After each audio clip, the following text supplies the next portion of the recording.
بسم الله الرحمن الرحيم يا أيها الذين آمنوا لا تقولوا راعنا وقولوا انظرنا واسمعوا وللكافرين عذاب أليم.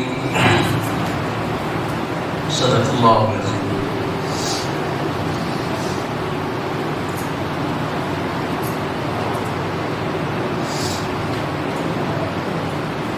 ماقبل کی آیات کے اندر اللہ تعالیٰ نے جہاں یہودیوں کے بہت سارے برائیوں کو، ان کے خباثتوں کو بیان کیا ہے،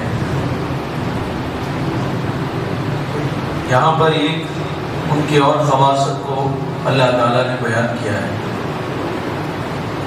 ہوتا یوں تھا کہ نبی علیہ السلام کی مجلس میں یہ یہود آیا کرتے تھے،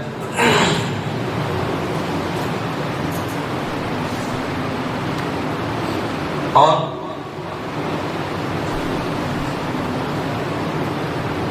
مسلمانوں کو یعنی صحابہ اکرام رضوان اللہ تعالی علیہم اجمعین کو جب کوئی بات سمجھ میں نہیں آتی تھی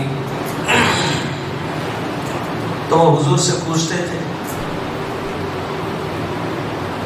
اور یہ لفظ استعمال کرتے تھے راعیہ، جیسے مخاطب سے سامع کوئی بات نہ سمجھنے پر اس سے یوں کہہ سکتا ہے ایکسکیوز می یا پارڈن کر کے ہم کہتے ہیں انگلش میں کہ تھوڑا دوبارہ ارشاد فرمائیے، بات سمجھ میں نہیں آئی، اس طرح کے لفظ۔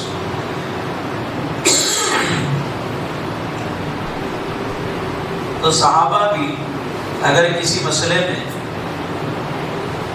سمجھ میں بات نہیں آتی تو پوچھتے تھے اور اللہ کے نبی سے کہتے تھے رعایت کیجیے یا رسول اللہ، ہمیں بات سمجھ میں نہیں آئی، تو راعینا کا لفظ استعمال کرتے تھے، رعایت کرتے تھے، رائنا کا لفظ استعمال کرتے تھے کہ یا رسول اللہ ہماری رعایت کیجیے، بات ہمارے سمجھ میں نہیں آئی۔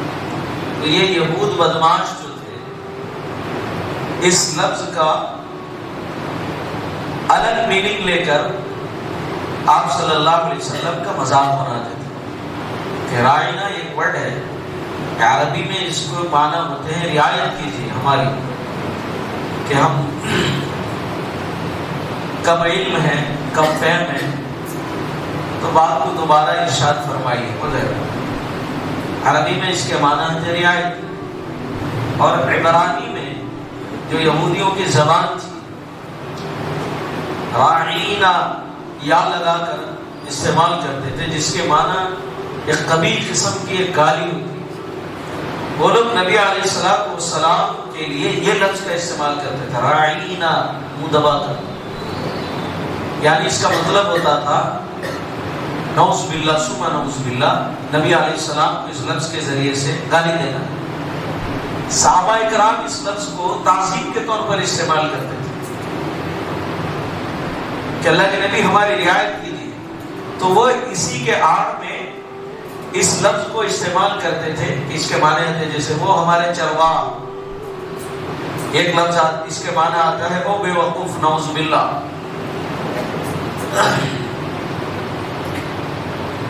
ابن عباس سے روایت ہے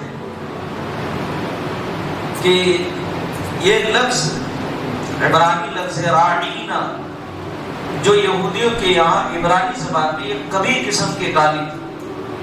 اس لفظ کو یہودی استعمال کیا کرتے تھے، اور جب صحابہ راعینا کہتے تھے تو یہ راعینا کہتے تھے منہ دبا کر، اور مزے لیتے تھے کہ دیکھو اب تک ہم بولتے تھے اب یہ بھی بولتے ہیں، اور اس کا غلط معنی لیتے تھے۔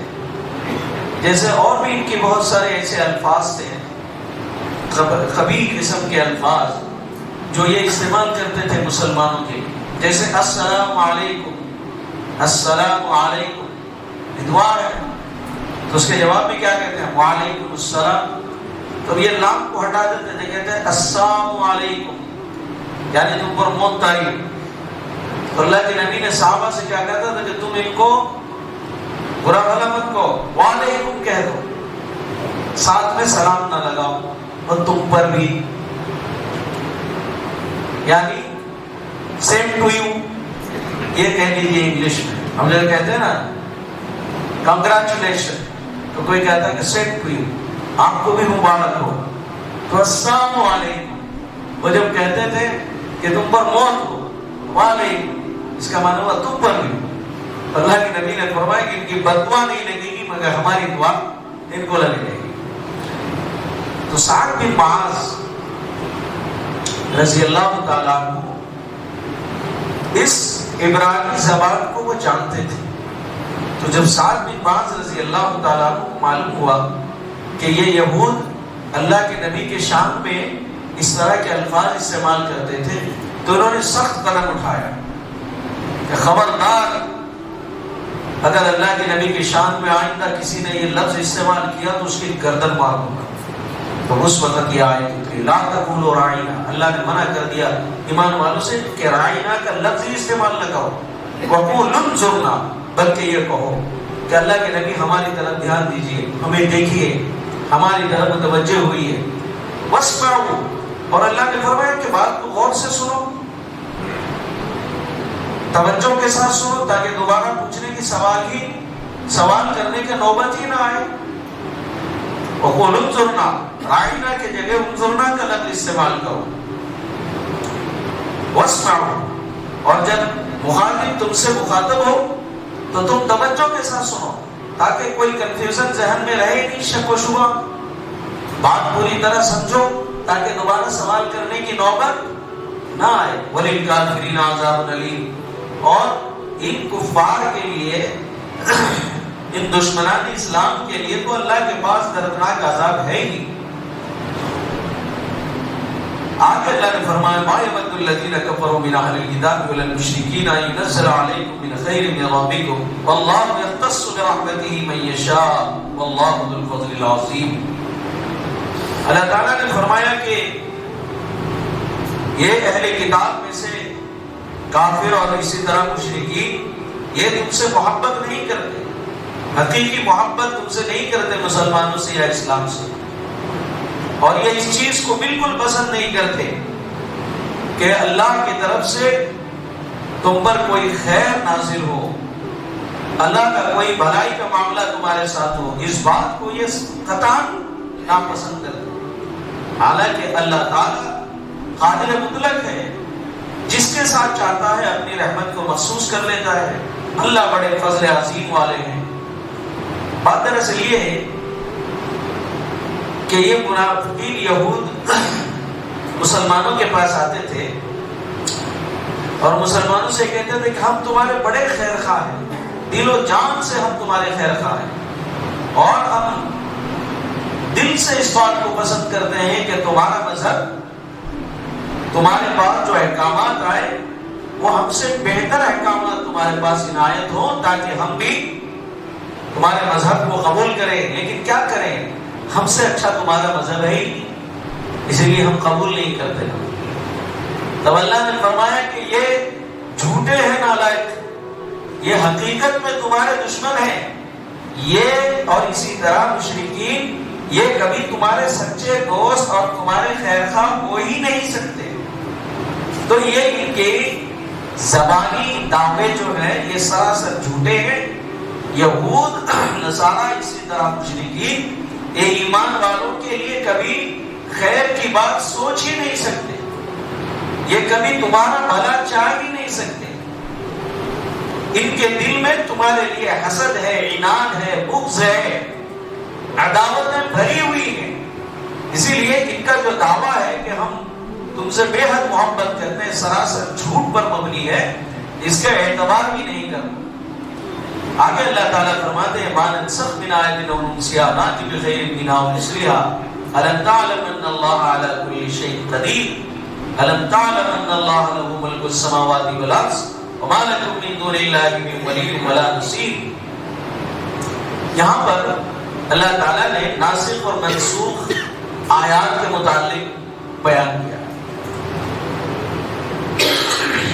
گزشتہ جتنی شریعتیں تھیں، جب کوئی دوسرا نبی آتا تو پہلے نبی کی شریعت کے احکامات میں سے بہت سارے احکامات منسوخ ہو جاتے، یعنی اس کو ختم کر دیا جاتا. جیسے حضرت آدم علیہ السلام کی شریعت میں جو احکامات تھے، نوح علیہ السلام کی شریعت میں اس کو منسوخ کر دیا گیا، ختم کر دیا گیا. حضرت نوح کے شریعت میں جو احکامات تھے، داؤد علیہ السلام کے احکامات میں شریعت میں اس کو منسوخ کر دیا گیا. اسی طرح جو زبور میں تھا، توریت میں اس کو منسوخ کر دیا گیا بہت سارے احکامات کو. توریت میں جو تھا، اس کے بعد انجیل آئی، حضرت عیسیٰ آئے، تو توریت میں سے بعض سارے احکامات کو منسوخ کر دیا گیا. نبی آیا تو نئی شریعت، نئی کتاب لے کر آیا، تو بہت سارے احکامات جو پچھلی امت میں تھے دوسری شریعت سے منسوخ ہو جاتے. اسی طرح امت محمدیہ میں بھی اللہ تعالیٰ نے بہت سارے ایسے آیات تھے جو قرآن پاک میں اللہ تعالیٰ نے ان کے احکامات کو پہلے تو فرض کیا تھا، بعد میں اس کو منسوخ کر دیا. جیسے تحویل قبلہ کا مسئلہ، جب پہلے بیت المقدس کی طرف مسلمانوں کو حکم تھا کہ اس کو قبلہ جو ہمارا قبلہ اول ہے اس کی طرف رخ کر کے نماز پڑھیں، لیکن اللہ کے نبی کی چاہت تھی کہ وہ کعبۃ اللہ کو اپنا قبلہ بنائے. اللہ کے نبی کی خواہش تھی، اس کے بیان آگے آتا ہے دوسرے بارے. تو اللہ تعالیٰ نے تحویل قبلہ کا حکم منسوخ کر دیا. جو بیت المقدس کی طرف رخ کر کے نماز پڑھنے کا حکم تھا، اللہ نے اس کو منسوخ کر کے قبلہ ثانی جو موجودہ قبلہ بیت اللہ کو قبلہ قرار دیا. تو اس کا مذاق اڑاتے تھے یہود اور مشرکین کہ دیکھو یہ نبی ایسے ہیں نعوذ باللہ کہ ایک حکم پہلے بولتے ہیں پھر بعد میں کہتے ہیں نہیں یہ نہیں کرو یہ کرو. تو اللہ تعالیٰ نے اس کا جواب دیا کہ یہ اللہ کی مرضی ہے. کیا تمہیں نہیں پتا اللہ ہر چیز پر قادر ہے، جس چیز کو چاہتا ہے بدل سکتا ہے، جس چیز کو چاہتا ہے رکھ سکتا ہے، جس چیز کو چاہتا ہے ختم کر سکتا ہے. اللہ تعالیٰ قادر مطلق ہے، اس کی ذات میں کوئی شریک نہیں، اس کے صفات میں کوئی شریک نہیں، اس کی حکومت، اس کی سلطنت، اس کی سلطانی میں کوئی شریک نہیں ہے. جیسے چاہے اللہ پاک کرے. جو سی آیت کو اللہ تعالیٰ چاہتا ہے کہ اس کو مٹا دیں تو اللہ تعالیٰ فرماتے ہیں ہم مٹا دیتے ہیں، اس کی جگہ دوسری آیات کو یا اس جیسی آیات کو ہم لا لیتے ہیں. دنیا کے اندر بھی فار ایگزامپل آپ دیکھیں کہ ڈاکٹروں کو، حکیموں کو آپ نے دیکھا ہوگا کہ جب پیشنٹ جاتا ہے اور بیماری ہوتی ہے اس کے اندر تو شروع میں وہ علاج کرتا ہے، کچھ دوائیوں اور نسخے لکھتا ہے، ایک ٹریٹمنٹ کرتا ہے. تو دوائیاں جو دیتا ہے مستقیم 2 دن 4 دن 6 دن کے لیے بیماری کے اعتبار سے. پھر جب مریض دوبارہ آتا ہے تو ڈاکٹر کو پتا ہوتا ہے کہ اس کے پھر علاج بدلے گا، اس کے لیے نسخے بدلیں گے، فی الحال اس کے لیے یہ نسخے ہیں، یہ دوائیاں. پھر ڈاکٹر کیا کرتا ہے؟ ٹریٹمنٹ کرتا ہے اور اس کے لیے نسخے بدلتا ہے. تو جب ان چیزوں میں دنیا کے اندر رد و بدل میں ہم دیکھتے ہیں اور سمجھ میں آ جاتی ہے بات، تو اللہ جو حکیموں کا حکیم ہے، قادر مطلق ہے، سلطان السلاطین ہے، اللہ ہی کی ساری ملکیت ہے. اللہ اپنی ملکیت میں، اللہ اپنی احکامات میں جو چاہے رد و بدل کرے. کسی کو کیا مجال ہے کہ کوئی اعتراض کرے؟ تو اسی کو اللہ تعالیٰ نے جواب دیا کہ اللہ قادر مطلق ہے. الم تعلم ان اللہ لہ ملک السماوات والارض وما لکم من دون اللہ من ولی ولا نصیر. اے یہود، اے مشرکین، کیا تمہیں پتہ نہیں ہے اللہ ہی ہے زمین اور آسمان کے خالق اور مالک. اللہ ہی ہے قادر مطلق، جیسے چاہے ویسے کر سکتے ہیں. وما لکم من دون اللہ من ولی ولا نصیر. اور تمہارا کوئی یار اور مددگار نہیں ہے سوائے اللہ کے، کہ وہی ہے مدد کرنے والا، وہی ہے یار، اللہ کے بغیر کوئی نہیں ہے. آگے اللہ پاک نے فرمایا تريدون ان تسألوا رسولكم كما سئل موسى من قبل ومن يتبدل الكفر بالایمان فقد ضل سواء السبیل. اس آیت کے اندر دراصل ان چیزوں کا جواب ہے جو یہود کیا کرتے ہیں. یہ دراصل آتے تھے نبی علیہ السلام کی مجلس میں، چونکہ ان کے نفس کے اندر شرارتیں اور خباثتیں ہوتی، حسد ہوتا تھا. اسلام کا، مسلمانوں کا، رسول اللہ کا، قرآن کا استہزاء کرنا، مذاق اڑانا، یہ ان کا فطرت تھی. تو رسول اللہ صلی اللہ علیہ وسلم کے مجلس میں آتے تھے اور الٹے سیدھے سوال کرتے تھے، الٹے سیدھے سوالات کرتے تھے. اور مسلمانوں کو جو بیچارے بولے مالک ان کو اکسا دیتے ہیں، ایسا پوچھو ایسا پوچھو، ایسا کیوں نہیں ہوا؟ بعض نے سوال کیا اللہ کے نبی سے، کیا آپ کا قرآن ایک بار بھی کیوں نہیں نازل ہو گیا؟ جیسے توریت ایک بار میں نازل ہوئی، انجیل ایک بار میں نازل ہوئی، زبور ایک بار میں نازل ہوئی، دوسرے صحیفے ایک بار میں نازل ہوئی، تو ایک بار میں قرآن کیوں نہیں نازل ہوئی؟ تو اس طرح کے سوالات مسلمانوں کو یہ اکساتے تھے کہ ایسے کرو سوال، ایسے کرو کوشچن، چونکہ یہ پہلے بھی کر چکے تھے۔ حضرت موسیٰ کے ساتھ ایسے ہی سوالات کیا کرتے تھے۔ جب کتاب دینے کی باری آئی کہ ہم تو یوں نہیں مانتے، حضرت موسیٰ نے کہا میں کتاب لے کر آ رہا ہوں، اللہ کے احکامات لے کر آتے رہا، ہمیں نہیں معلوم، تم جاؤ گے کیا پتا ہے، تم خود گھڑ کے اپنے ذہن سے لکھ کے لا لو کہ مجھے اللہ کی طرف سے۔ حضرت موسیٰ نے کہا اچھا چلو ٹھیک ہے، ایسے ہی سوالات، بیجا سوالات، پریشان کرنا، مذاق اڑانا، یہی ان کا مقصد ہے۔ تو آج بھی اگر کوئی ایمان والا اسلام کے متعلق، قرآن کے متعلق، شریعت کے متعلق اس طرح کی مذاقی حرکتیں کرتا ہے، سمجھ لینا من تشبہ بقوم فہو منہم، جو یہود و نصارہ کا یا دوسرے قوموں کی مشابہت اختیار کرے گا وہ انہی میں سے قیامت کے دن۔ آج ہیں ایسے ایمان والے، بیان کرتے ہوئے شرم آتی ہے، ایسا کیوں، یہ کیوں کرنا یہ یہودیوں کی چال تھی، یہودیوں کا طریقہ، سوال نہ کرو۔ رسول اللہ صلی اللہ علیہ وسلم کے متعلق صحابہ کو اللہ نے حکم دیا الٹے سیدھے سوالات مت کرو، کفر کا اندیشہ ہے، چلے جاؤ گے کفر میں۔ باقاعدہ تنبیہ کی اللہ نے صحابہ کو، تو ہمارے لیے بھی یہ تنبیہ ہے جو اللہ نے فرض کر دیا۔ 4 رکعت کیوں پڑھ تو مر گئے، وہ 4 رکعت تو پڑھنا آتا نہیں ہے، 4 رکعت کیوں؟ اللہ سے پوچھ، کیوں 4 ہی رکعت اللہ آپ نے فرض کیا، 2 ہی رکعت کیوں، یہ سنت کیوں، کیا، کس طرح؟ یہ سب سوالات یہود کے ہیں، اس طرح کے سوالات کرنا، بیجا سوالات۔ ہاں معلومات کے طور پر کسی مسئلے میں الجھن ہے، کسی احکامات علم حاصل کرنے کے طور پر، سیکھنے کے طور پر کوئی بھی سوال کرنا یہ اچھی چیز ہے، اس سے ممانعت نہیں ہے، اس کی روک نہیں ہے۔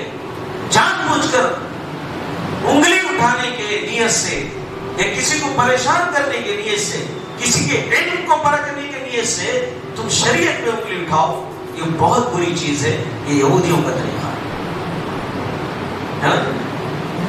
تو یہ یہود آ کر مسلمانوں کو اکسا دیتے ہیں، ایسے پوچھو، یہ پوچھ، وہ پوچھ، یہ انہیں کا طریقہ ہے۔ وَلَا قُرْآن تُرِيدُونَ أَن تَسْأَلُوا رَسُولَكُمْ كَمَا سُئِلَ مُوسَىٰ مِن قَبْلُ، کیا تم چاہتے ہو ایسے ہی سوال کرو جیسے موسیٰ سے ان لوگوں نے سوال کیا تھا؟ الٹے سیدھے سوالات مت پوچھو، کفر کا اندیشہ ہے، کفر میں داخل ہو جاؤ گے، ایمان سلب کر لیے جائیں گے، اسے الٹے سیدھے سوالات نہ کرو۔ ایمان لا چکے، اسلام میں داخل ہو گئے، جو فرض اللہ نے کر دیا پھر وہ آج اسے تسلیم کر لینا، اسی کا نام اسلام ہے۔ چوں چرا کیا، کس طرح، یہ سب سوالات نہیں کرنے چاہیے۔ تعلیم حاصل کرنے کے لیے سے آپ ایک کوشچن نہیں 1000 کوشچن کرو، سوال کرو، لیکن مذاق، استہزاء، توہین، انسلٹ، یہ تو یہودیوں کا طریقہ۔ تو اللہ تعالیٰ نے مسلمانوں کو منع کیا کہ اس طرح کے سوالات نبی سے مت کیا کرو، الٹے سیدھے سوالات ہے، اس طرح سے الٹے سیدھے سوالات مت کیا کرو، جیسا سئل موسیٰ من قبل، جیسا کہ موسیٰ نے، ان کے بزرگوں نے، ان کے بڑوں نے پریشان کیا تھا، اور موسیٰ کا اسی طرح سے الٹا سیدھا موسیٰ سے وَمَن يَتَبَدَّلِ الْكُفْرَ بِالْإِيمَانِ فَقَدْ ضَلَّ سَوَاءَ السَّبِيلِ، اور جس نے کفر کے ایمان کے بدلے کفر کو، جس نے اپنے ایمان کو کفر سے تبدیل کر دیا، بدل دیا، بس وہ سیدھے راستے سے ہٹ گیا۔ تو ہمیں اس آیت میں کیا سبق ملا؟ جو شریعت ہمارے لیے اللہ نے مقرر کر دیا، جو فرائض ہمارے لیے مقرر کر دیا، جو اسلام کے اصول، رولز اور ریگولیشنز، جو قواعد زندگی کے اندر گزارنے کے طریقے، فرائض، واجبات، اوامر، نواہی، حلال، حرام، جائز، ناجائز، جو کچھ اللہ نے ہمارے لیے بیان کرنا تھا پورا مکمل ہو. اب ہماری شریعت میں کوئی تبدیلی نہیں آنے والی. اسی لیے مین و عام سے کیا کرنا ہے؟ تسلیم کرنا ہے. چون چرا کیا کس طرح کے سوالات اور کوشچنز کرنا یہ یہودیوں کا طریقہ ہے. ہمیں اس سے پرہیز کرنا چاہیے. علم حاصل کرنے کے لیے سے آپ سوالات کرو, آپ اشکالات کرو. کسی چیز کو سمجھنا چاہ رہے ہو سوال کر سکتے ہو. کسی چیز کا انسلٹ کرنا, مذاق بنانا یا اس کو نہ ماننے کے لیے سے اس پر انگلی اٹھانا یہ کفر میں لے جاتا ہے. وَمَن يَتَبَدَّلِ الْكُفْرَ بِالْإِيمَانِ فَقَدْ ضَلَّ سَوَاءَ السَّبِيلِ وَدَّ كَثِيرٌ مِّنْ أَهْلِ الْكِتَابِ لَوْ يَرُدُّونَكُم مِّن بَعْدِ إِيمَانِكُمْ كُفَّارًا حَسَدًا مِّنْ عِندِ أَنفُسِهِم مِّن بَعْدِ مَا تَبَيَّنَ لَهُمُ الْحَقُّ فَاعْفُوا وَاصْفَحُوا حَتَّىٰ يَأْتِيَ اللَّهُ بِأَمْرِهِ إِنَّ اللَّهَ عَلَىٰ كُلِّ شَيْءٍ قَدِيرٌ. یہاں پر یہود اللہ فرماتے ہیں کہ یہ یہودیوں کی دلی خواہش ہے کہ یہ تم کو ایمان سے کفر تک پہنچا دے. یہ حسد کی وجہ سے, کیونکہ ان کو سمجھ میں آ گئی یہ بات. رسول اللہ صلی اللہ علیہ وسلم کے برحق ہونا واضح ہو گیا. یہ بات یہ جان رہے ہیں اسلام کا برحق ہونا واضح ہے, کھلی ہوئی بات ہے اور یہ اس کو جانتے ہیں. مگر ان کا حسد اور ان کا عناد اور اسلام دشمنی اور رسول اللہ صلی اللہ علیہ وسلم کے ساتھ, مسلمانوں کے ساتھ ان کا جو بغض کینہ ہے, اسی کے سبب یہ چاہتے ہیں کہ جو ایمان والے ہیں ان کو بھی کسی طرح سے خیر خواہی دکھا کر ان کو راہ راست سے بھٹکا دیں اور ایمان سے کفر میں ان کو بھی داخل کر دیں. ہوا یوں کہ غزوہ احد جو 3 ہجری میں احد پہاڑ کے پاس غزوہ احد ہوا تھا, بڑی خطرناک جنگ ہوئی تھی. ہزاروں صحابہ اس میں شہید ہوئے اور بڑے زخمی ہوئے صحابہ, اور مسلمانوں کو فتح کے بعد اس میں شکست ہوئی. پھر مسلمانوں نے پلٹ کر جنگ جیتا. تو اللہ کے نبی کو بھی اس میں بہت تکلیف ہوئی تھی. صحابہ ایک دم دشمن کا بات نہ سنبھال سک کر بعض صحابہ پیچھے ہٹ گئے تھوڑی دیر کے لیے, اور نبی علیہ السلام کے دندان مبارک بھی تو اسی میں شہید ہوئے تھے. اللہ کے نبی کو بہت تکلیف پہنچی تھی اور بہت ڈیٹیلز میں اللہ تعالیٰ نے قرآن پاک میں احد کا تذکرہ بھی کیا ہے. اس میں پھر مسلمانوں کی جیت ہوئی اور وجہ اس کی کیا تھی کہ وہ صحابہ جن کو نبی علیہ السلام نے حکم دیا تھا کہ تم یہی رہنا, انہوں نے فتح کی امید میں, نافرمانی سے نہیں, فتح ہو گئی یہ سمجھ کر اس جگہ کو چھوڑ دیا, اپنے امیر کی اطاعت کو چھوڑ. تو اللہ کو اس شکست میں بھی مسلمانوں کے لیے خیر تھا کہ ہزاروں صحابہ کو اللہ نے شہادت کے مرتبے پر فائز کیا اور اس جنگ کے اندر شریک تمام صحابہ کے مقام کو بلند کیا. تو وہ صحابہ جو پیچھے ہٹ گئے کہ ڈر گئے. میدان جنگ کے ختم ہونے کے بعد جہاں خالد بن ولید جب تک اسلام نہیں ہوئے تو مسلمان جنگ کے بڑے ماہر تھے, پلٹ کر حملہ کر دیا تھا. اور خیر واقعہ مفصل ہے. تو کہتے ہیں یہ صحابہ ڈرے کہ اب تو گیا, حضور سے بڑی ڈانٹ پڑے گی, بڑی ڈانٹ پڑے گی, اب کیا دکھائیں گے حضور. جب سامنے ہوئے نبی علیہ السلام کے تو بڑے شرمندہ تھے. اللہ کے نبی سے کہا کہ اللہ کے نبی ہم تو پیچھے ہٹنے والوں میں سے ہو. کہا نہیں, تم پیچھے ہٹنے والوں میں سے نہیں, تم پلٹ کر وار کرنے میں سے ہو, کرنے والوں میں سے ہو. گھبراؤ نہیں, مایوس مت ہو. دیکھو لیڈرشپ سکھا رہے ہیں ہمارے نبی علیہ السلام کہ کیسے تم اپنے ماتحتوں کے ساتھ رہنا ہے. A1 کا لیڈر ہے. مینجمنٹ اگر جو پڑھتے رہو گے تو سمجھو یہ A1 کی لیڈرشپ ہے. نبی علیہ السلام کے ماتحتوں سے کمی ہو جائے, پیشی ہو جائے, ان سے کوئی نقصان ہو جائے, کوئی لاسز ہو جائے, تو ایسے وقت ان کو جھڑکنا نہیں ہے, ان سے سخت دل نہیں ہونا ہے, ان کو مایوس نہیں کرنا ہے, بلکہ ان کو موٹیویٹ کرنا ہے, انکریج کرنا ہے. تو پھر ان کا دل خوش ہوگا اور جم کر وہ محنت کریں. نبی علیہ السلام نے فرمایا کہ نہیں مایوس نہیں ہو، تم پلٹ کر وار کرنے والے ہو. اللہ کو یہ ادا پسند آئی حضور. اللہ نے قرآن میں فرمایا لو كنت فظا غلیظ القلب لانفضوا من حولك. اے نبی اگر اس وقت آپ تند مزاج، سخت مزاج اور سخت دل ہو جاتے، اپنا منہ بھاؤں چڑھا لیتے، تو یہ آپ کے ارد گرد بھی بھٹکتے نہیں. فاعف عنہم. اللہ تعالیٰ سکھا رہے ہیں. نبی علیہ السلام نے لیڈرشپ سکھایا ہمیں کہ کیسے کنٹرول کرنا ہے اپنے ماتحتوں کو، کیسا ان کو اپنا نقصان ہو جائے تو ان کے ساتھ معاملہ کیسے کرنا چاہیے. سخت دل نہیں ہونا، بد مزاجی کے ساتھ اپنے ماتحتوں کے ساتھ پیش نہیں آنا. اللہ کو یہ ادب بالکل پسند نہیں، بالکل پسند. حسن اخلاق سے ان کے ساتھ پیش آؤ اور معاف کرو. اللہ نے فرمایا فاعف عنہم، معاف کرو واستغفر لہم، ان کے لیے مغفرت طلب کرو، استغفار کرو. وشاورہم فی الامر، اور معاملات میں مشورے کرو ان سے، مشورے کرو ان سے. فَإِذَا عَزَمْتَ فَتَوَكَّلْ عَلَى اللَّهِ، ارے ارادہ کر لیا تو اللہ کی ذات پر پھر توکل.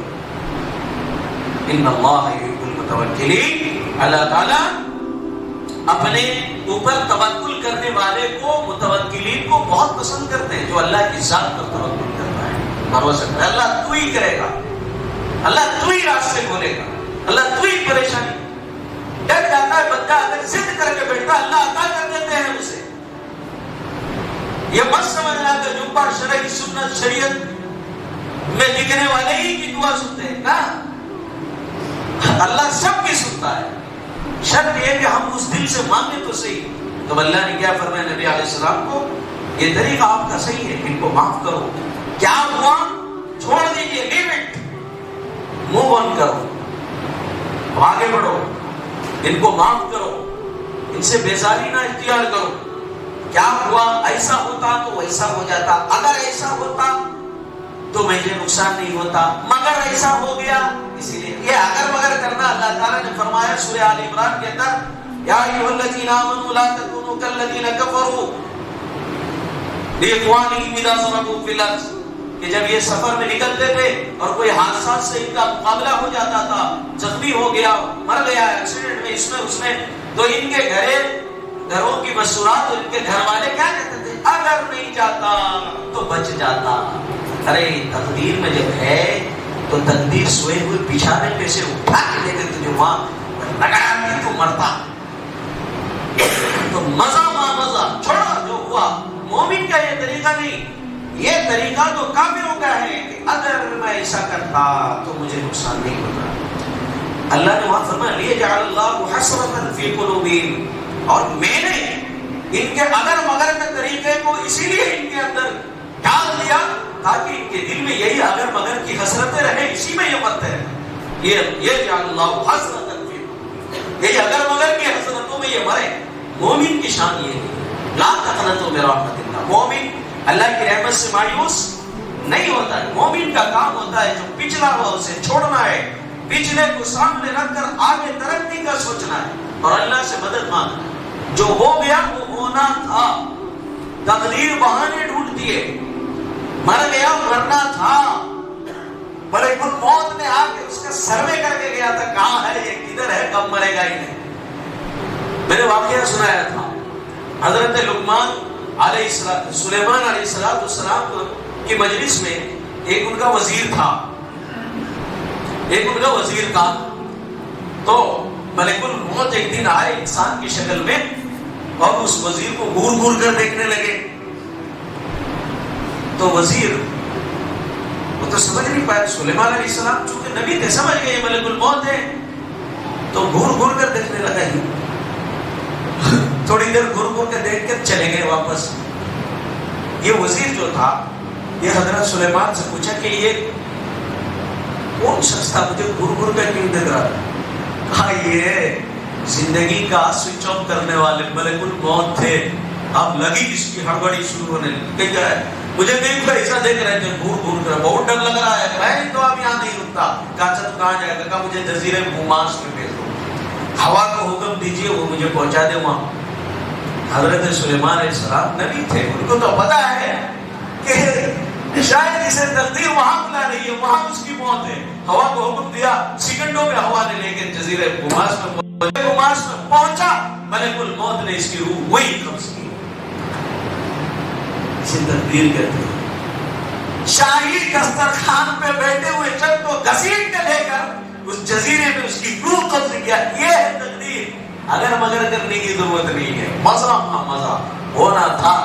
دوسرے دن ملک الموت سلیمان علیہ السلام کے مجلس میں آئے تو حضرت سلیمان نے پوچھا کہ بھائی کل تم اسے کیوں گھر گھر کر دیکھ رہے تھے؟ تو حضرت ملک الموت نے کہا کہ میں گھر گھر کر اس لیے دیکھ رہا تھا کہ مجھے اس کی روح کو قبض کرنا تھا جزیرے بوماس میں،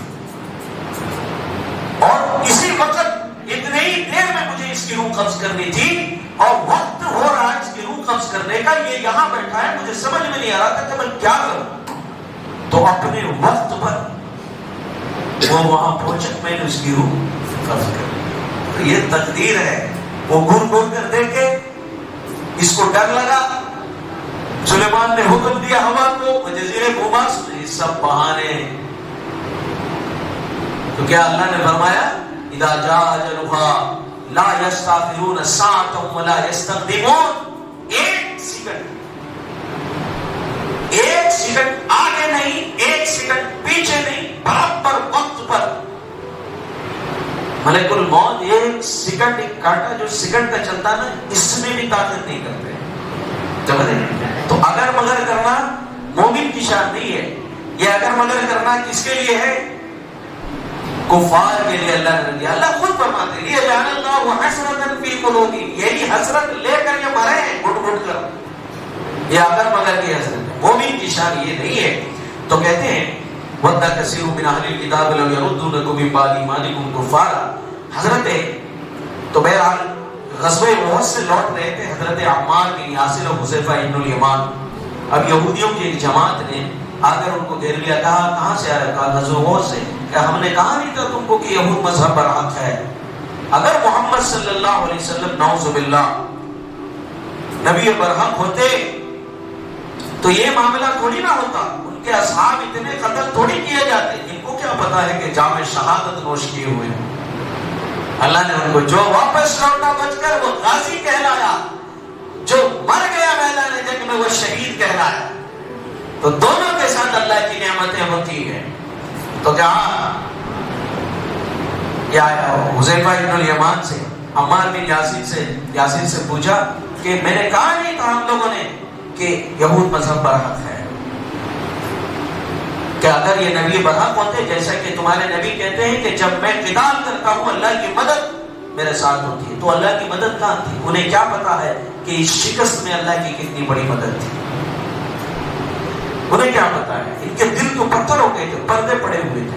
تو یہ عمار بن یاسر نے کہا کہ اے شکنی کا تمہارے یہاں پر کیسا ہے اصول تمہارے مذہب میں؟ کہا کہ بہت بری چیز ہے. پرامس کر کے وعدہ نہ نبھانا، عہد شکنی کرنا، عہد کو توڑنا، وعدے کو توڑنا بہت بری چیز ہے ہمارے مذہب میں. کہا ہم نے اپنے نبی سے عہد کیا ہے کہ موت تک آپ کی اتباع کریں گے صلی اللہ علیہ وسلم. مرتے مرتے آپ کی اتباع کر کے مریں گے. عمار بن یاسر نے جب جواب دیا تو یہود نے کہا کہ عمار گمراہ ہو گیا، عمار گمراہ ہو گیا. تو حضرت حذیفہ بن یمان نے کہا رضیت باللہ ربا وبالاسلام دینا والکعبۃ قبلۃ والقرآن اماما والمسلمین اخوانا. اللہ کے نبی پاک علیہ السلام کے پاس آ کر پہنچے دونوں نے، اللہ کے نبی سے تذکرہ کیا یہ پورے ڈسکشن کا. تو اللہ کے نبی نے کہا اصبتم الخیر وافلحتم، کہ تم نے برابر جواب دیا ہے، تم کامیاب ہو. تو یہ یہود جب اس طرح کی مایوس کن باتیں ان سے کرتے تھے کہ تمہیں شکست ہوئی، اتنے صحابہ مر گئے، تو نعوذ باللہ ان کو کیا پتا تھا کہ انہوں نے جام شہادت نوش کیا، اللہ نے ان کے مقام کو کتنا بلند کیا. تو اللہ تعالیٰ نے فرمایا ان سے وَدَّ كَثِيرٌ مِّنْ أَهْلِ الْكِتَابِ لَوْ يَرُدُّونَكُم مِّن بَعْدِ إِيمَانِكُمْ كُفَّارًا. دراصل یہ یہودیوں کی دلی خواہش ہے کہ تم ایمان سے ہٹ جاؤ، کافر ہو جاؤ. حسد کے بنا پر، حسد کے بنا پر جو ان کے دلوں کے اندر گھر کر گئی ہے، حسد، عناد، اس دشمنی کے بنا پر چاہتے ہیں کہ تمہارا آخرت برباد ہو جائے، تم بھی ان کی طرح ایسے ذلیل اور خوار ہو جاؤ. حسدا من عند انفسهم من بعد ما تبين لهم الحق، جبکہ نبی کا برحق ہونا، اسلام کا برحق ہونا واضح ہو گیا. فاعفوا عنهم واصفحوا حتى ياتي الله بامره، بس ان کو معاف کرو. اب اللہ تعالیٰ ان کو تسلی دے رہے ہیں صحابہ کو کہ کہیں جوش ان کے اندر پیدا نہ ہو جائے، پھر جا کر ان کا جوش ان کو ورغلا نہ دے، جا کے حملہ نہ کر دیں. تو اللہ نے کہا کہ آپ خیال سے بات نکال دو جو کچھ انہوں نے کہا، انہیں کیا پتا ہے کہ اس کے اندر کیا خیر ہے، ان کو چھوڑو. فاعفوا عنهم فاعفوا واصفحوا حتى ياتي الله بامره. اب دیکھو کہ اللہ کا معاملہ ان کے ساتھ کیا ہوتا ہے. ان اللہ علی کل شیء قدیر. پھر اللہ کا معاملہ ہوا ان کے ساتھ میں کہ ان کے ساتھ قتال کیا گیا، ان کو جلا وطن کیا گیا، ان کو ذلیل اور رذیل کیا اللہ نے پوری دنیا کے اندر. پھر ان پر ٹیکس اور جزیہ تاوان کیا گیا اور ان کو مدینے سے نکال کر بھگایا گیا مار مار کر. یہ ذلت اور خواری اللہ کی طرف سے آئی. بے شک اللہ ہر چیز پر قادر ہے. آگے اللہ تعالیٰ نے ایمان والوں کو تلقین کی، اقیموا الصلاۃ وآتوا الزکاۃ، نمازوں کو پابندی سے ادا کیا کرو، اور زکات اگر مالدار ہو زکات ادا کرو، اس میں خرد برد نہ کرو. وما تقدموا لانفسکم من خیر تجدوہ عند اللہ. جو کچھ بھی تم نیکی اپنے آگے بھیجو گے زندگی میں رہتے ہوئے دنیا میں، اللہ کے پاس اس کو تم پاؤ گے. اللہ بڑے قدردان ہے. ان اللہ بما تعملون بصیر. تمہارے اعمال کے اللہ تعالیٰ نگہبان ہے. جو کچھ بھی تمہارے اعمال ہوں گے اللہ تعالیٰ اس کا اجر عطا فرمائیں گے. اللہ تعالیٰ ہمیں قرآنی زندگی نصیب فرمائے، قرآن کے احکامات پر عمل کی توفیق نصیب فرمائے، نواہی سے بچنے کی توفیق نصیب فرمائے. آمین ثم آمین. درود شریف.